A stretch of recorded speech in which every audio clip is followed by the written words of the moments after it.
અમદાવાદની ખ્યાતિ હોસ્પિટલના કાંડ મામલે વધુ એક સમાચાર સામે આવી રહ્યા છે। આપને જણાવી દઈએ, અમદાવાદ ખ્યાતિ હોસ્પિટલ કાંડ મામલે વધુ એક સમાચાર। 7 લોકો પૈકી વધુ એક દર્દીની તબિયત લથડી હોવાના સમાચાર મળી રહ્યા છે। 5 દર્દીઓને વધુ તપાસ માટે યુએન મહેતા ખસેડવામાં આવ્યા છે। 7 લોકો પૈકી વધુ એક દર્દીની તબિયત ખરાબ થઈ હોવાના સમાચાર, જેમાં યુએન મહેતામાં ખસેડવામાં આવ્યા છે। 5 દર્દીઓને વધુ તપાસ માટે યુએન મહેતા ખસેડવામાં આવ્યા છે। ખ્યાતિ હોસ્પિટલ કાંડ મામલે વધુ એક સમાચાર આપણે જણાવી દઈએ। 7 લોકો પૈકી વધુ એક દર્દીની તબિયત લથડી હોવાના સમાચાર મળી રહ્યા છે। 5 દર્દીઓને વધુ તપાસ માટે યુએન મહેતા લઈ જવામાં આવ્યા છે।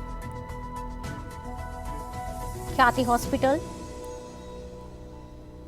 જેમાં પહેલા પણ આવા કાંડ થઈ ચૂક્યા છે।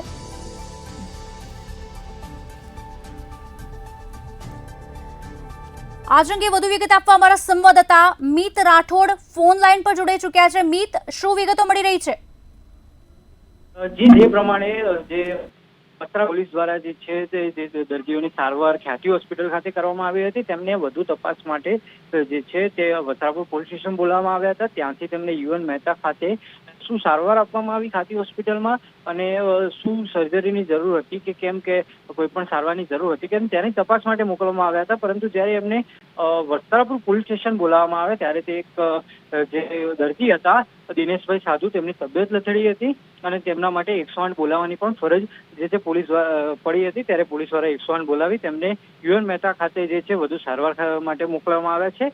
પરંતુ જે અન્ય લોકો છે તે પણ જે છે ફરિયાદ કરી રહ્યા હતા કે જે સારવાર પહેલા કોઈ પણ બીમારી એમને નહોતી, તેમ ત્યારબાદ જે સારવાર કરી ત્યારબાદ જે છે તેમને બીમારી અથવા તો જે દુખાવો જે છાતીના ભાગે તે થવાનો શરૂ થઈ ગયો છે। એટલે કે વધુ એક પેશન્ટની તબિયત લથડી છે અને જે સારવાર કરવામાં આવી તેની અંદર ક્યાંક ને ક્યાંક ખામી હોય અથવા તો બિનજરૂરી સારવાર કરી હોય તેવું હાલ પ્રાથમિક દ્રષ્ટિએ લાગી રહ્યું છે। જી મિત, આભાર। તો 7 લોકો પૈકી વધુ એકની તબિયત લથડી છે। 5 દર્દીઓને વધુ તપાસ માટે યુએન મહેતા લઈ જવામાં આવ્યા છે। 7 લોકો પૈકી વધુ એક દર્દીની તબિયત ખરાબ જોવા મળી રહી છે। ખ્યાતિકાંડ મુદ્દે વધુ એક સમાચાર।